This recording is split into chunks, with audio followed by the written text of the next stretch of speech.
நாம பார்க்குற இந்த மரம் வந்து ஃபயன் பாம். இது மலேசியா, இந்தோனேஷியா காடுகளில் அதிகமாக காணப்படுற மரம். இது அழகுக்காக வளர்க்கப்படுற மரம். இது வந்து இதோட கிளைகள் வந்து விசிறி மாதிரி இருக்கிறதுனால இது ஃபயன் பாம் வருது. பாம் வகையான மரத்தை சேர்ந்தது. இதோட காய்களும் பழங்களும் பச்சை நிறத்திலும் சிவப்பு நிறத்திலும் பார்க்கறதுக்கு கொத்து கொத்தா ரொம்ப அழகா இருக்கும்.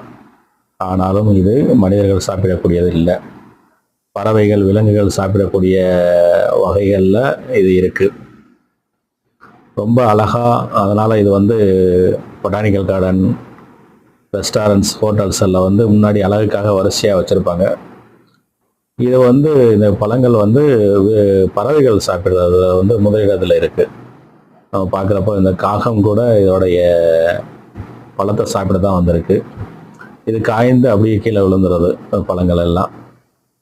திருப்பி இது மீண்டும் முளைக்கிறதுக்கு ஒரு 6 மாதங்களாவது ஆகுமா. இந்த வகையான மரங்களுடைய பழங்கள் விதைகளாகி விதைகள் முளைத்து மரமாகிறதுக்கு செடியாக வளர்கிறதுக்கே 6 மாதம் ஆகும். இது ஒரு பழமையான மர வகை.